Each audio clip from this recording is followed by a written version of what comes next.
নমস্কার বন্ধুরা, সকলকে স্বাগত জানাই। আজকে আমি তোমাদের রান্না করে দেখাবো ডিম ভুজিয়া। তো চলো দেখা যাক কীভাবে আমি রেসিপিটি রান্না করি।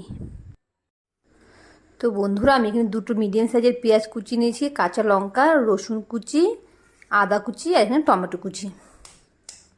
তো আমি এখানে একটা বাটিতে ডিমগুলোকে ফাটিয়ে নেব।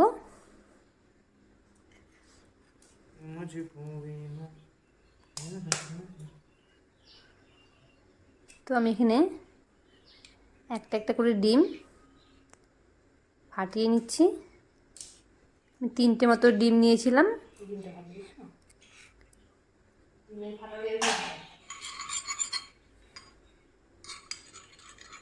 তো ডিমগুলোকে ভালো মতো ফেটিয়ে নিলাম। কড়াই গরম হয়ে গেছে, এবারে আমি কড়াইতে দিয়ে দিলাম সরিষার তেল। তেলটা গরম হয়ে এলে কুচিয়ে রাখা পেঁয়াজগুলো আমি দিয়ে দিলাম।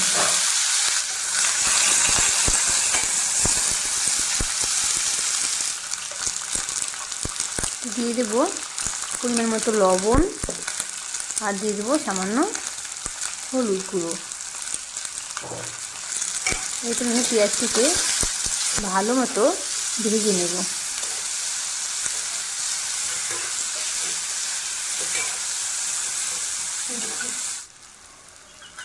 পেঁয়াজগুলি আমার লাল লাল করে ভাজা হয়ে গেছে। এরপরে আমি এতে দিয়ে দেবো কুচিয়ে রাখা টমেটো, লঙ্কা কুচি, রসুন কুচি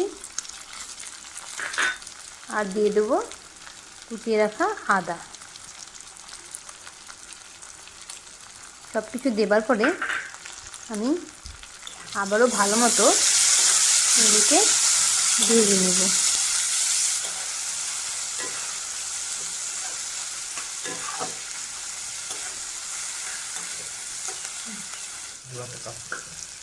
সব কিছু আমার ভালো মতো ভাজা হয়ে গেছে, তেল ছেড়ে দিয়েছে।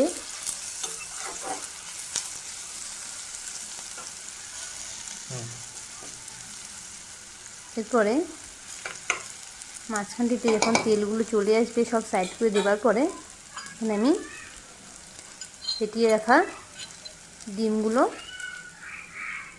দিয়ে দেব।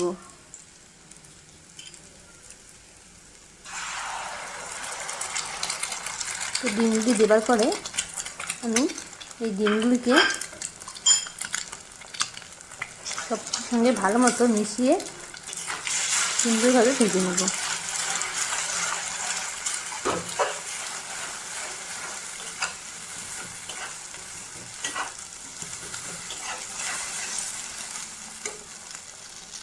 এরপরে আমি হালকা শুকনো লঙ্কার গুঁড়ো উপর দিয়ে ছড়িয়ে দেব, খুবই সামান্য।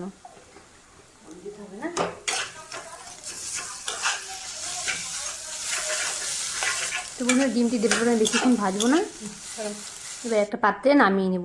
তো আমার এই রেসিপি তোমাদের কেমন লাগলো অবশ্যই কমেন্টে জানিও, আর আমার অন্যান্য ভিডিও পাওয়ার জন্য চ্যানেলটিকে প্লিজ সাবস্ক্রাইব করে দিও।